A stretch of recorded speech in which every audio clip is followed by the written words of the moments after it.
The course we are going to treat today is a pharmaceutical calculation. What is pharmaceutical calculation?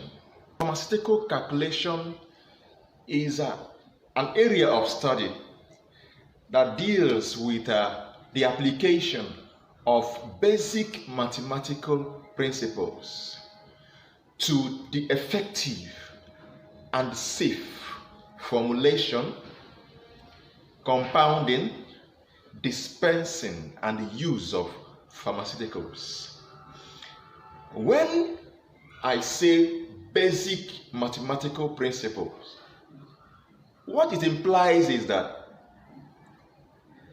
the calculation we are talking about here is not majorly the complex ones. The basic mathematical principles you need to be able to do the pharmaceutical calculations you need as a pharmacist or as a pharmacy technician working in a hospital, working in pharmacies, community pharmacies. The calculation is just basic mathematical principles of addition, subtraction, division, and multiplication. Yes, even though in pharmaceutical calculation we still have complex ones, that when you talk of pharmacoeconomics, statistics, pharmaceutics, and all those complex calculations, those ones are there, but the one you need as a pharmacy technician or as a pharmacist working in a hospital or community pharmacy, just these basic mathematical principles. Now, what are the scopes of this pharmaceutical calculation? I have already mentioned them. When you talk of those calculation of dosages, dosage regimens, and the level of dispensing in pharmacy and the hospitals practice, we also apply pharmaceutical calculation in drug formulation, drug development.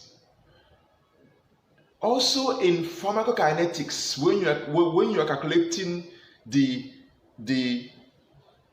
rates of drug absorption, excretion, half-life, and all this pharmacokinetic profile of a particular drug. We also apply pharmaceutical calculation there.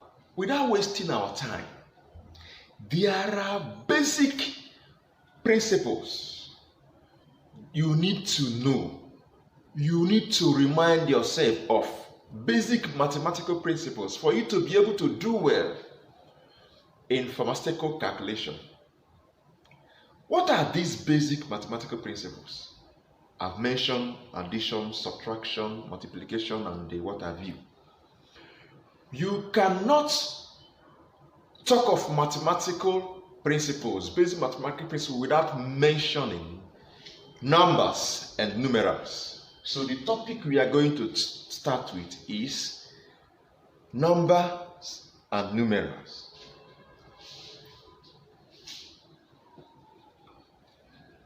Number and what? Numeral. Number and numeral. You know, some people make this mistake of thinking that the two terms are interchangeable. No. Numbers are not the same thing with numerals. Now let me explain. What are numbers? Numbers can be defined as the idea you have conceived in your mind about how to count or measure an object.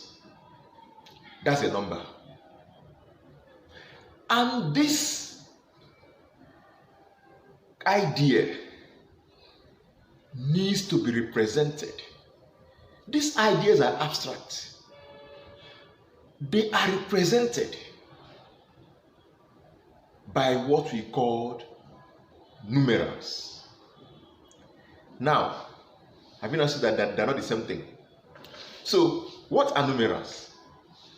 Numerals are nothing but letters used to represent what? A number. Or the form in which numbers are written. Now let me explain. There are different numerals. We have different types of numerals. We'll still go there. We have Arabic numerals. We have Roman numerals. So it is important we know that these two terms are not the same. There is also another term that people also make mistake about. Digits. Digits. Digits are single figures that forms numerals. Now, let me explain. You have an idea in your mind. You only have an idea in your mind. Say 4. You only have 4 in your mind. Okay, 4. You can represent 4 in different ways. You can say, okay, I can represent 4 by tapping my hand. I have represented 4. I can represent 4 by tapping my leg on the floor 4 times. I have represented 4. I can represent 4 by getting stones, different stones, 4 stones. This represents 4. I can represent 4 by using a figure, a letter. I can say 4. I can use figure 4. I can say 1, 2, 3. Sorry, 1, 2, 4. These are different ways of presenting 4. But we are more particular about this 4 and this 4. Although these are the same thing. This is the Arabic numeral, this is the what? Sorry, this is the Arabic numeral, this is the what? Roman numeral. Have you now seen how you use these figures to represent an idea which is 4 in your mind? Now, when you talk of digits, you can have a number. Say, you can have numeral that may be, let's say 123. This is a numeral. 123 is a numeral. And in that numeral, we have 123 is a 3-digit numeral. It has 3 digits. 1, 2, 3. Have you now seen why you say that why we say that a digit forms the numeral? Anyway, sometimes a numeral may be a digit numeral. Yes, 1-digit numeral. If you just say 1, it's a numeral representing the 1 you have in your mind, and the digits that make up that 1 is just 1 digit. So it's a single digit numeral. You can also say 123. This is a 3-digit numeral. This is 1 is the first digit, 2 second digit, the other one is 3 is the third digit. So these things are not the same. They differ from each other.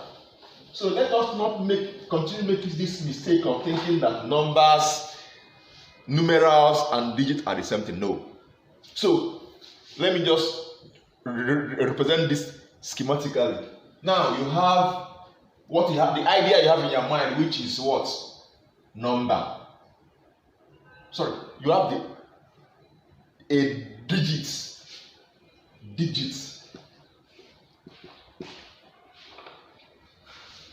Forms numeral. You now use numeral to represent, a number. So number is abstract. Numerals is what you can see. And digit form the numeral, are parts of the numerals. So let's continue. So these three things are not the same thing. Now, another point I want to make is this. Going into numbers, of course, we are all familiar with number line. Number line. So, number line goes like this. At the middle, you have 0. Here you have the negative part, and here is what? The positive part. This negative part is to infinity, and this positive part is to infinity. So, here is 0. From 0 now you have 1, 2, 3, 4, 5, 6 in that direction. Even though you don't put plus in front of the numbers, once it doesn't have any sign, we all know that it's in the positive side, that is the right hand side. Now the other one is that from here now you now start having, from after 0 you start having -1, -2, -3, -4. It descends. So -4 is less than -3, which is less than -2, less than -1 to 0. So 0 is greater than all this in the negative side.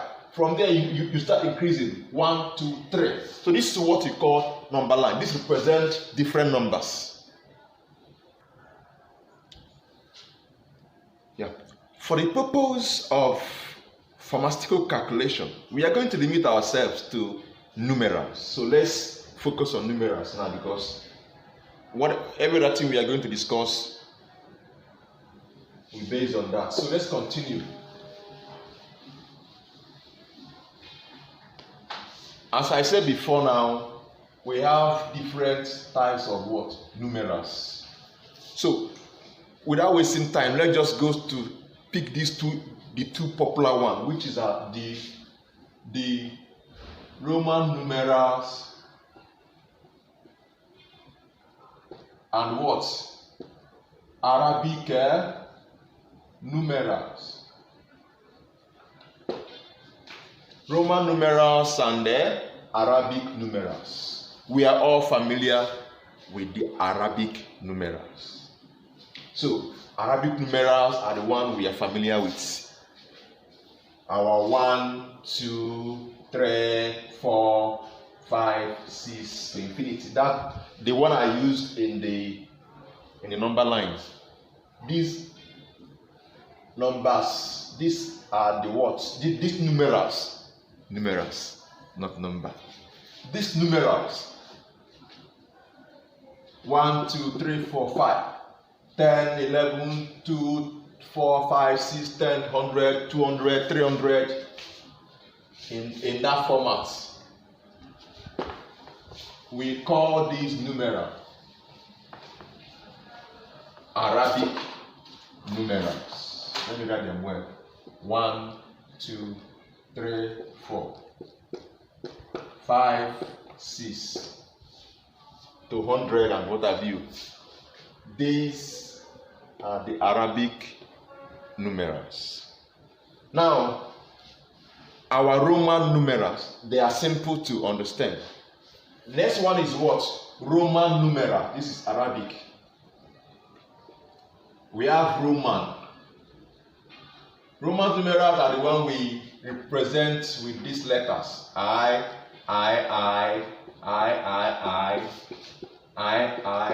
V, V, and what are V? These are the words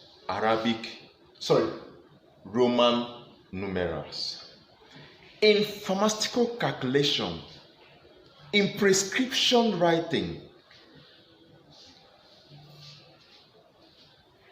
these are used mostly, Roman numerals. So if you don't know Roman numerals well, you may have issues interpreting prescriptions.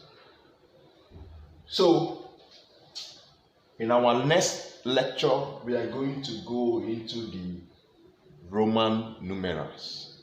on how to count Roman numerals. We are going to use that in our next lecture to refresh our memory on this, because it's important you know this. Thank you very much for your attention. See you next time.